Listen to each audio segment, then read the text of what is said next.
Hi friends, this is Morgan with Compass Rose Astrology, and today we are going to be talking through another Astrology 101 video. This is a series that I started a while ago about how to really kind of learn astrology and how to first get into it. And in my previous video, I talked about the differences between modern astrology and traditional astrology. And today I'm going to go through kind of the explanation of where to even start with astrology, and why would you even want to work with astrology, how can this help you out, and how to actually apply this to your everyday life, because I think astrology is often kind of either misunderstood or not even understood to begin with because it's so different. It's just can be considered kind of obscure. But basically the reason that it's kind of a harder field of study to understand is because astrology is considered a language, and it's an ancient language. It's been around since the 6th millennium BCE from Mesopotamia, and it's an old language in practice. It's been around for thousands of years at this point. And just as most languages do, astrology has evolved. It has different kind of areas of like what we would call, like, it would be like dialect. It's evolved in different ways, just like how Old English has turned into modern English. The evolutions of this language basically means that it translates into different areas of study as well. So like science and math, for example, like how they can be broken down into different areas of study, so can astrology. And like chemistry and biology, those are two different areas of science. Astrology can also be broken down into different like niches, basically.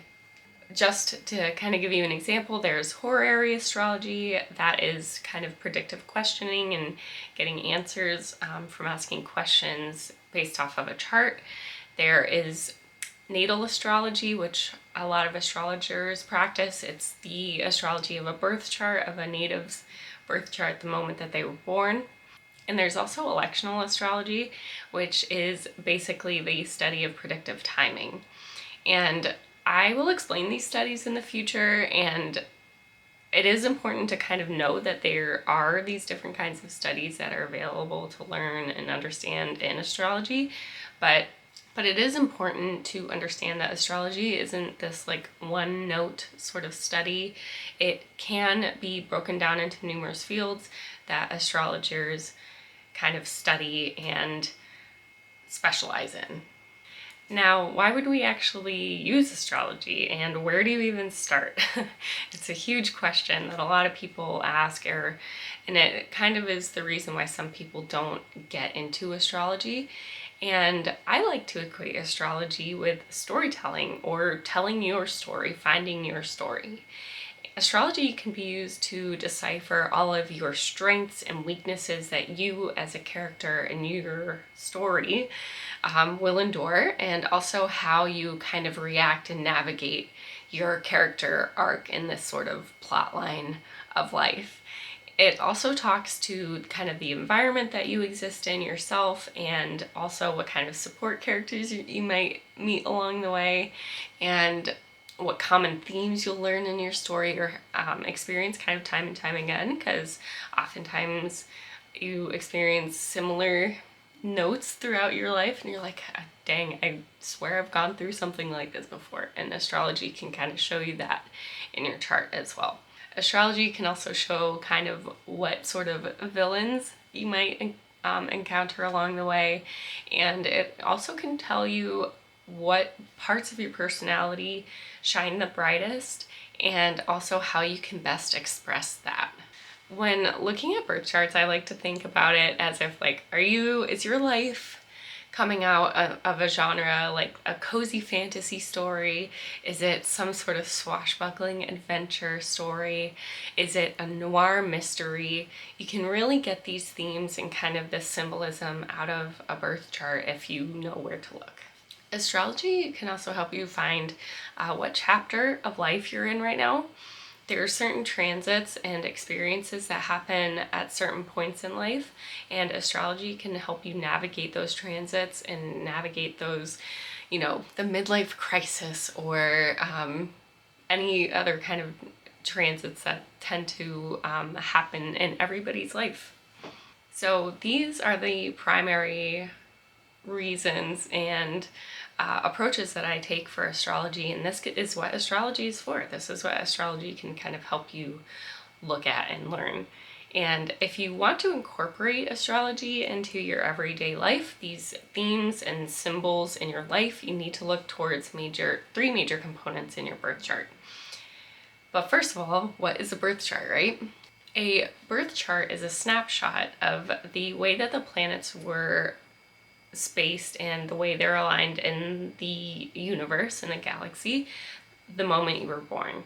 Planets' positions depend on their progress through the sky from our vantage point here on Earth, and you can literally go outside and look up at the stars at night, and depending on where you are, if the sky is clear, if there's no light pollution, you can actually see the visible planets. Usually, it depends on where they are in the sky at that moment, but they're bright enough, they're visible planets. They're within our the visible solar system. And that's Mercury, Venus, Mars, Jupiter, and Saturn. You can usually see them. And so that's just a real life physical example of the actual planets' positions that you can use when you're also studying your birth chart.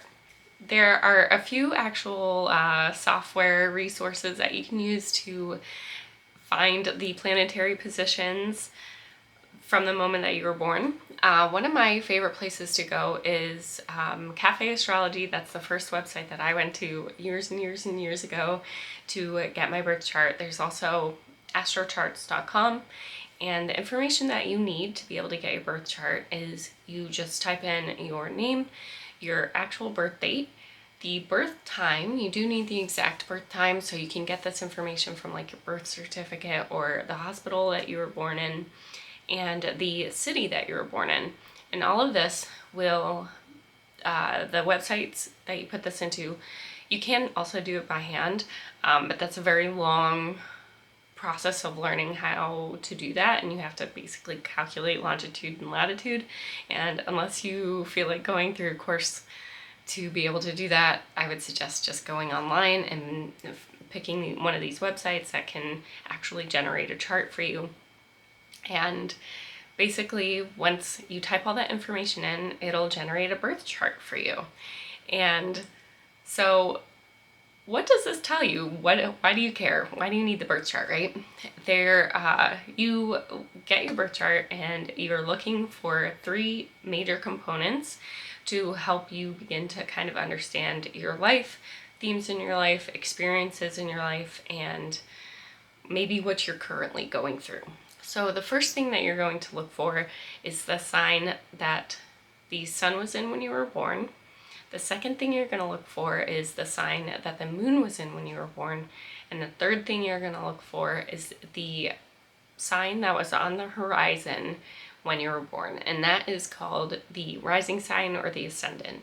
So the three of these are colloquially referred to as the sun, moon, and rising sign of your birth chart. And you might be asking, what does this tell you? How does this help you? Why do you care, right? The sun, moon, and rising signs explain the major parts of your story. These are the three kind of building blocks and the pillars of your story. The rising sign describes you as a character in your story. It describes your goals, your kind of ego, your mindset, your personal direction and soul calling, and often how you present yourself to others and how other people see you. It also shows your character flaws, kind of your virtues. The ruler of this house, the planetary ruler, the planet, can often indicate your strengths and your weaknesses. Then we have the moon. This describes the environment that you're born into and that surrounds you, that you don't have any control over. This is the setting of the world that you inhabit. It also describes kind of themes that you also don't have any control over, and often your emotional reaction to experiences in your life and the tendency of how you approach themes and events in your life as well. Often it's based off of past experiences. Then we have the sun, and the sun describes the plot line of your life. It's the storyline that you follow through your life. It often indicates pivotal moments in your life that kind of lead to big changes for you, or new journeys that you decide to go on. It affects your ego, and it also can indicate how major players, like other people, affect your life as well. So these three components, this is the best place to start with astrology. If you're very new, you don't have any sort of a foundation of astrology, and you're looking to see, where do I go from here? How do I even start implementing this in my life?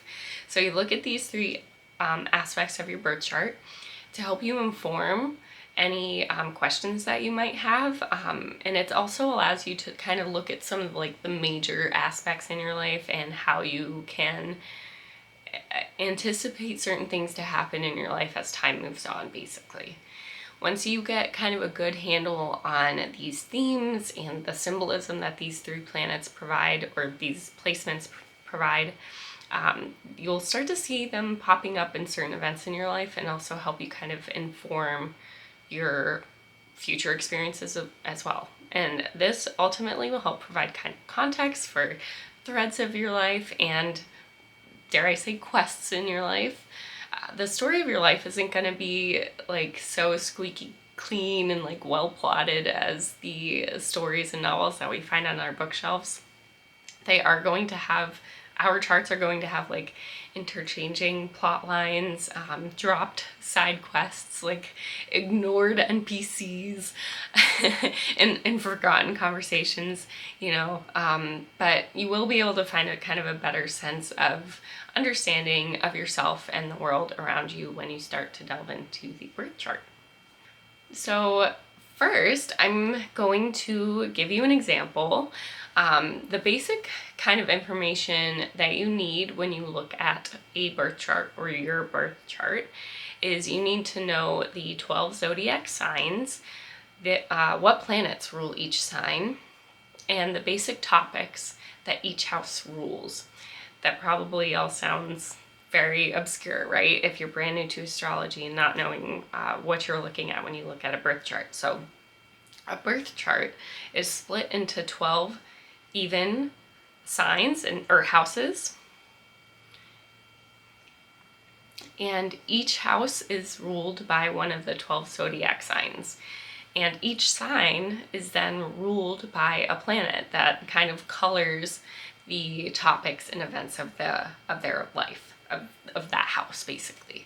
So combining the house, the zodiac sign, and the planet, that will provide more detail in your understanding of the events of that house or planet when you look at a chart. And I will provide more information on how to decipher kind of a basic starter's understanding of the zodiac signs, the houses, and the planets in other videos. But in my chart example, I'll also kind of break down what the houses, signs, and planets mean. But that's just to kind of give you a little foundation. Those are the three things that you need to kind of have a very basic understanding of when you're deciphering the sun, moon, and rising sign. Okay, so let's just jump into our first example. I'm going to bring up a chart, and it is the birth chart of Mary Shelley, the author of Frankenstein. And here you'll see that she was born in London, England at night. And first we're going to look at her rising sign. She's a Cancer rising. You can see that this Cancer symbol is indicative of the ascendant, the rising sign, this first house. And this means that her ascendant is ruled by the moon. Cancer is ruled by the moon. And this is fun because when we look at the moon and understand that since the moon represents both her rising sign and her moon sign, it is the moon in her chart, that her identity and her environment are very, very closely tied together. We can see this in how she grew up. As an example, the best of her life happened when she was in a place that closely reflected her own imaginal kind of introspective ideals. She surrounded herself with people that had the same ideals as her, and she lived in places that really spoke to her soul. And she was also brought up in a home that promoted her free thinking. She was known for saying that when her father sent her away, seen in the plotline of the sun in her third house, that she first found her love for writing and her writing voice. And the third house is symbolic of communication and common learning and education, siblings, friends, neighbors, and close relatives. You can see that a lot of the themes in her life are going to be led by the moon, since it does rule her ascendant as well as being her moon sign. She was notoriously unwell throughout her life.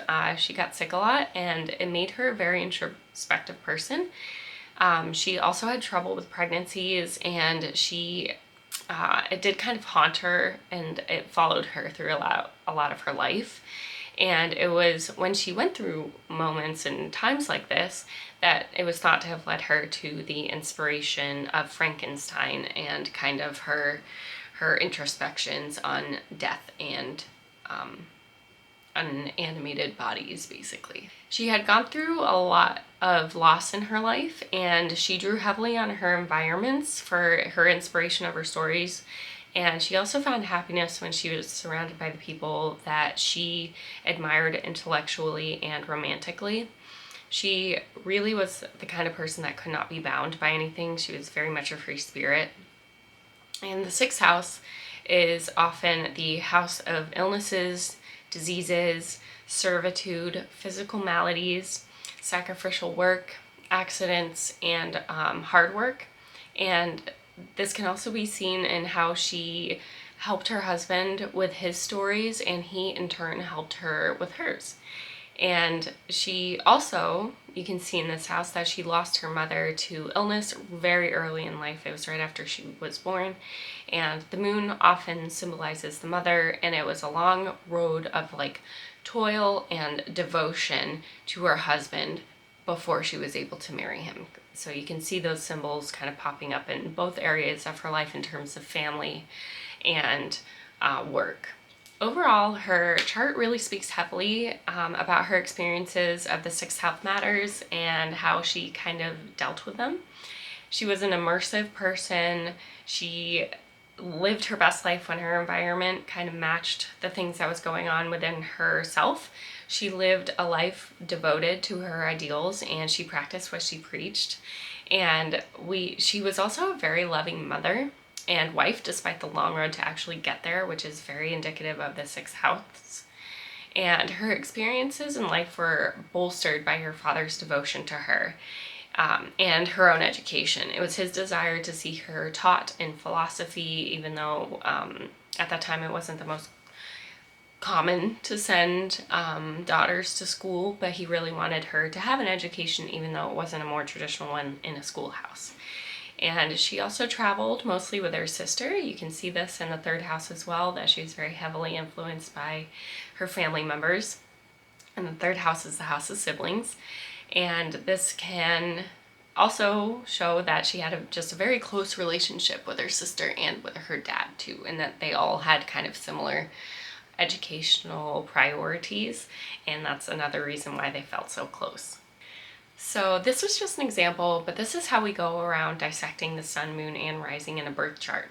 And this is why having those tools at hand will kind of help you take that first step into astrology and kind of learn not only yourself better, but also the world around you. This will start to kind of show you the plot line and experiences of your life, how those experiences are colored, and your deepest character motivations and your strengths and all of your desires as well.